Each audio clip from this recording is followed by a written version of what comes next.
The question is often asked, which is more important, journey or destination? For Shane and I, the destination is only a point of interest along the way. On this trip, our first stop was Goulburn. Then we kept heading south to Echuca for 4 days cruising the Murray River aboard a traditional Australian paddle steamer. Then it was time for a bit of a Ned Kelly tourist trail from Dhungala through Glenrowan and on to Beechworth, before taking a leisurely drive home via the foothills of the Snowy Mountains and Kosciuszko National Park.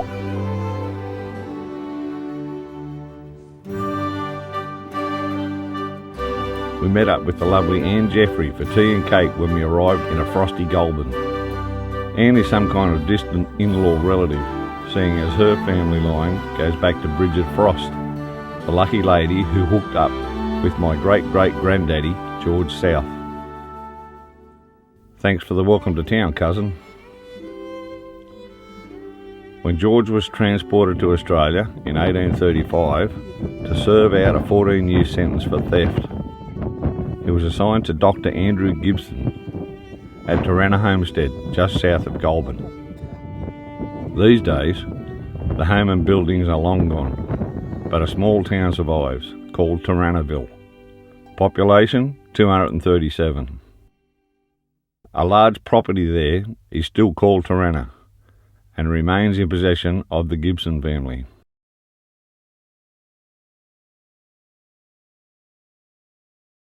We couldn't find any familiar names on the weathered headstones at the ancient Turana Cemetery, but I definitely felt a tingle down the spine, knowing that 200 years ago, when this area was nothing more than virgin bush, the seeds of my own ancestry were planted here along with those of this town.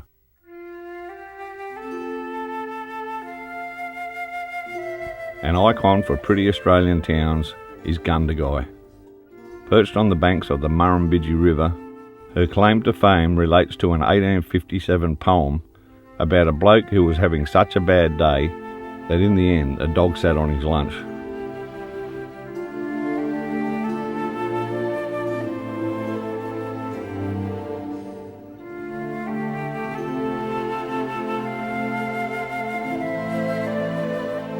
At one stage, there were 4 Ettamogah pubs in Australia. Who knew? We stopped for lunch at this tired-looking version near Albury in New South Wales.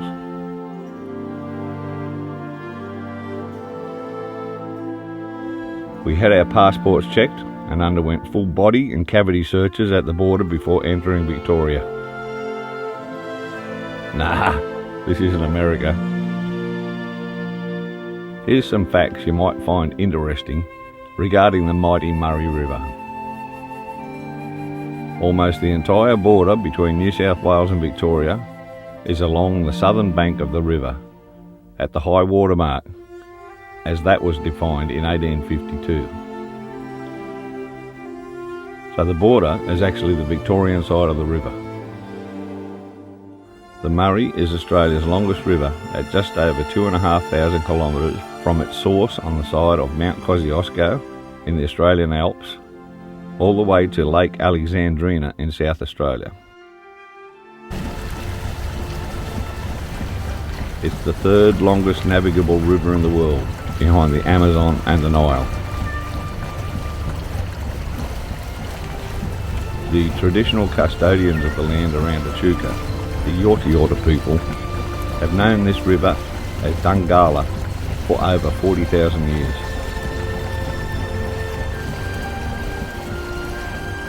The river has its own flag. 3 actually, the upper, lower and combined versions.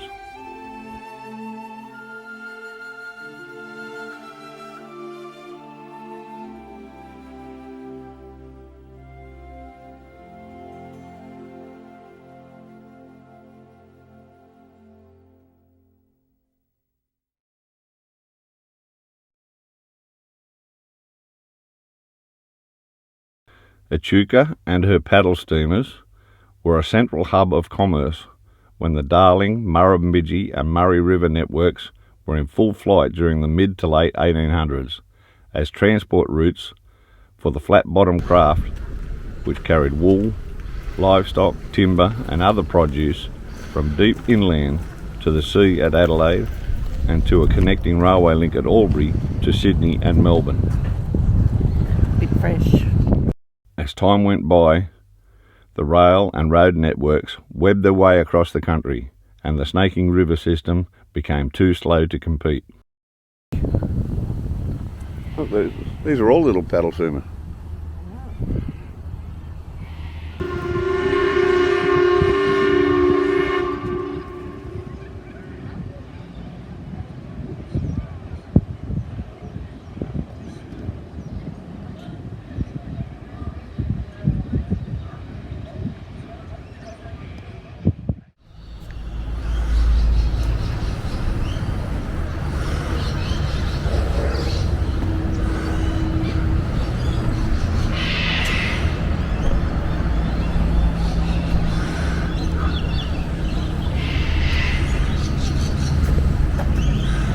Do you believe that's the sun wanting to come out? I've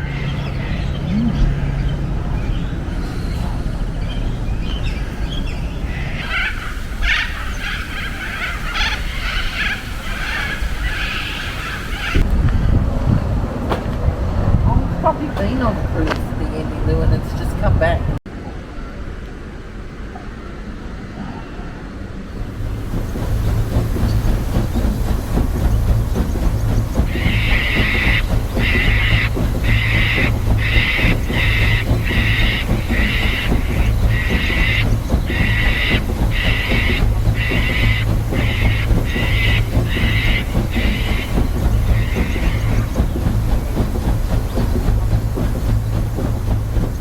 Purpose-built in 1980 for tourism and refurbished in 2018, Emmylou was designed to create an atmosphere of charm and elegance with a hefty nod toward our colonial past. Boasting 8 cabins, she accommodates a maximum of 16 guests in compact but ample comfort. A crew of 4 are housed below deck and she is pushed along at a sedate 8 knots by a 116-year-old wood-fired Marshall Sons and Company steam engine that was repurposed to turn her twin paddles.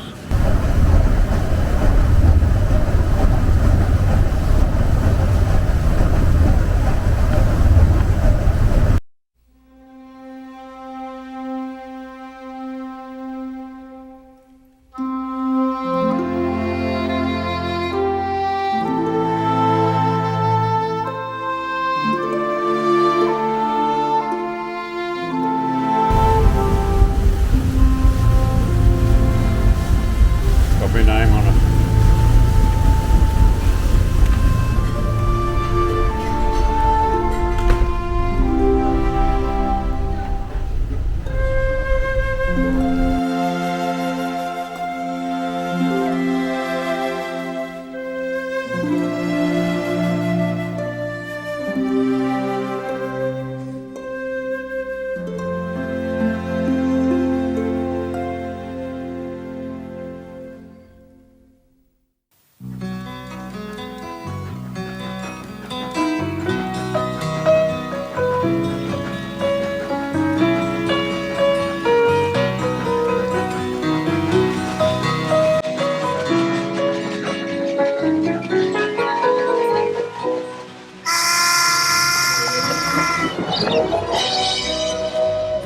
Anyone remember the 1984 Australian TV miniseries All the Rivers Run?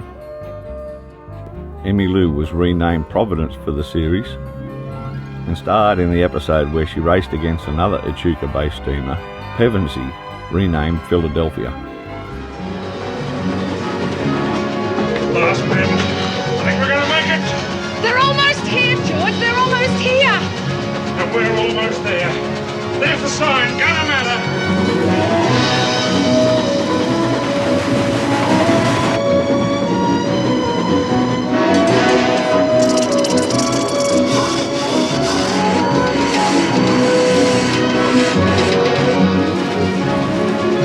Come on, George. Come on.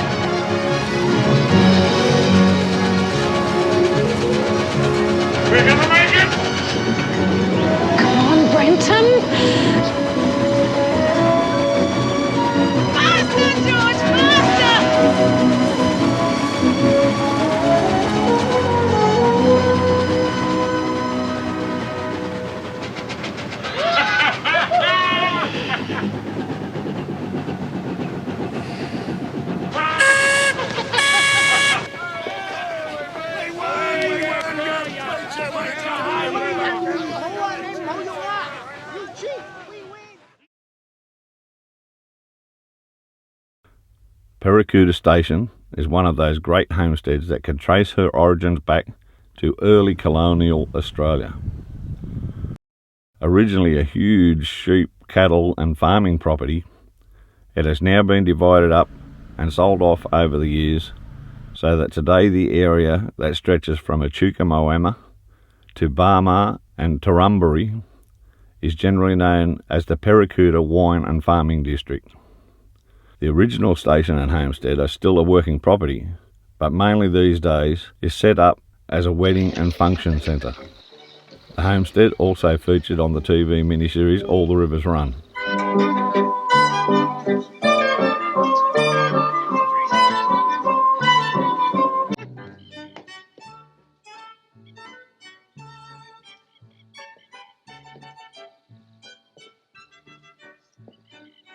What are you doing here?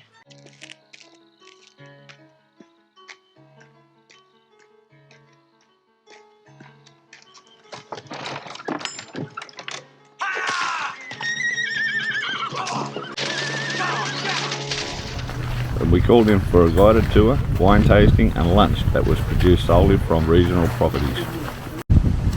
A double-storied red brick house, 5 bays wide with a cast iron veranda and a tile-paved terrace.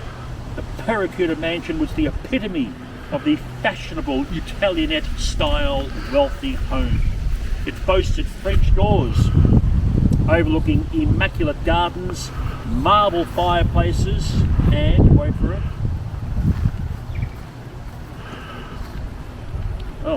marble fireplaces and no, I saw that's right, and a large billiard room.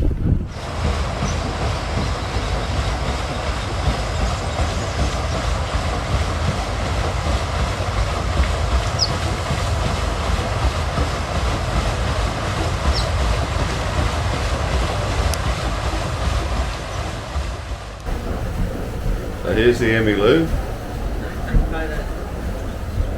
That's our saloon bar. They're setting all the chairs up for tonight in there.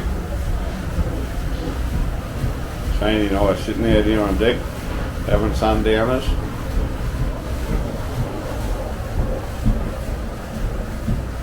Just chuffing up the river. We're heading to our third night layover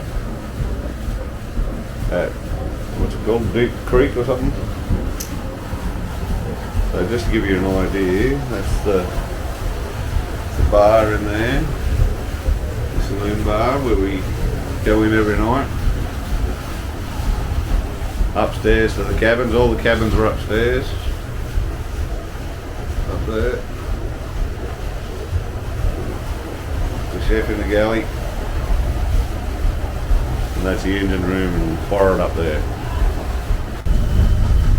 Wood powered by steam engine.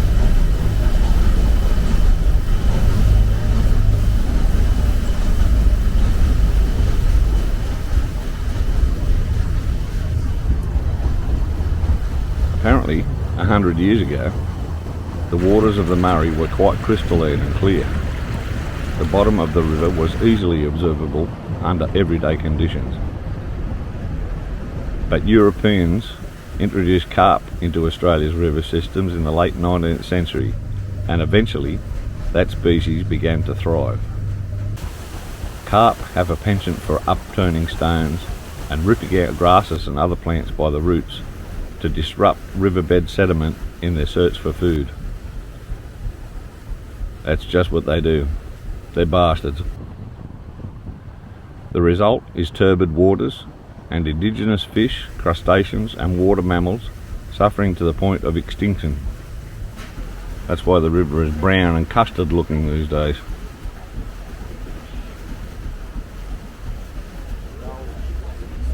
Murray Explorer. Oh, that's what boat we're on, the Miss. On the Goulburn River. Yeah. Very excited. I was mainly trying to get those big sandstone or mud clay banks behind you. Oh, behind. Did you get them? Yeah. Toodle pip. Got a pine cormorant sitting over on the left hand side on a log, just sort of looks a bit like a penguin, and of course a self-breasted cockatoo on the right.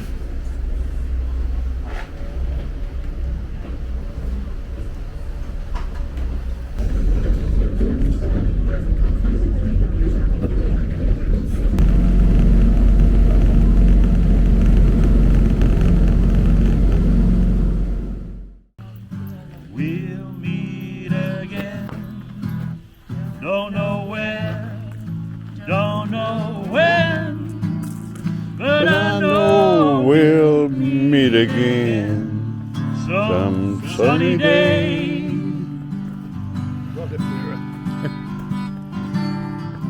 Keep smiling through, just like you always do.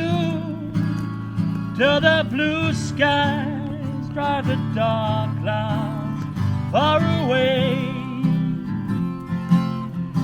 And will you please say hello to the folks that I know? Tell them it won't be long.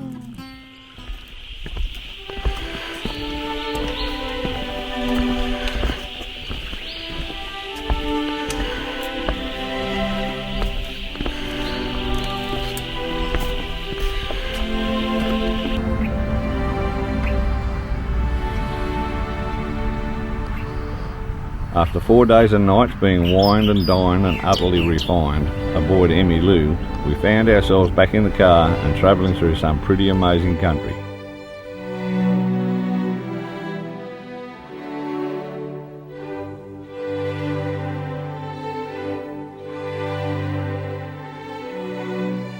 Both sides of the road were a patchwork of green and gold for the various stages of maturity of the canola crop.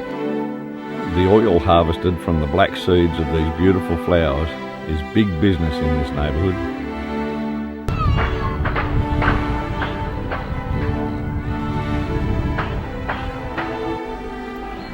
Glen Rowan.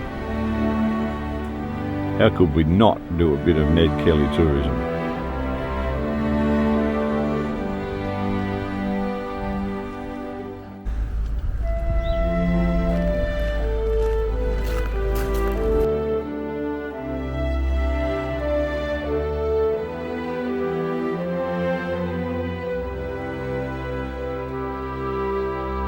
When great-great-granddad Thomas R.Q. arrived in Australia, he headed straight for the goldfields at Wangaratta, so we dropped in to soak up some ancestral vibe.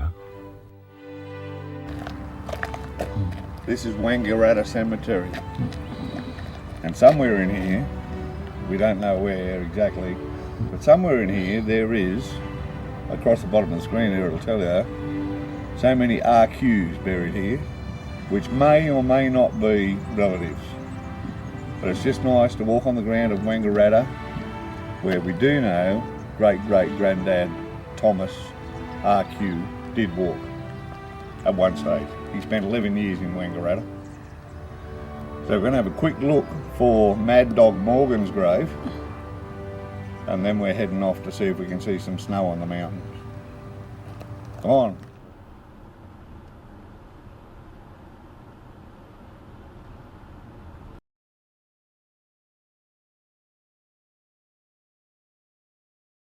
Along the road to our next stopover, we took a detour to the quaintly beautiful little village of Bright at the foot of Mount Buffalo in the Snowy Mountains.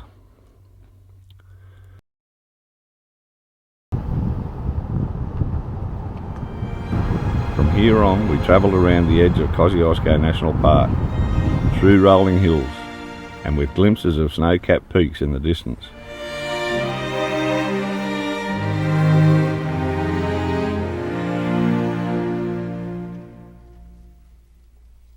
We spent our night at Beechworth in an old convent that has been converted into a boarding house. Our accommodation was in one of the attached, refurbished miners' cottages, and I can report that the ghost of the old nun who was supposed to wander the halls late at night never paid us a visit. I felt rejected.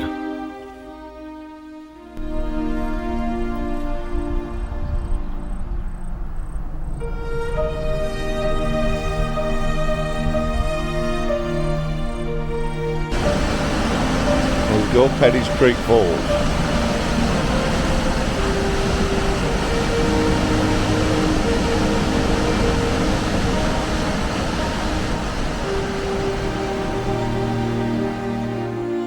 The 1950s, the whole town was relocated 8 kilometres west when Lake Hume was expanded to provide reliable water for annual irrigation downstream. Lake Hume and the town of Dhungala.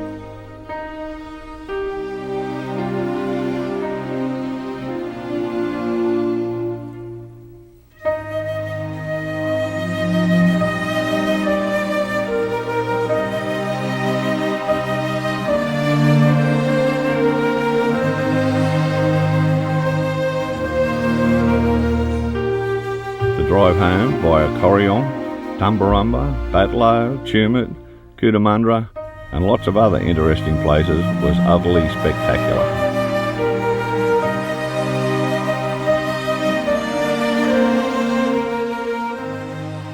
This past 10 days was pretty chock full, and now that we're home, I can't wait till we can get away again.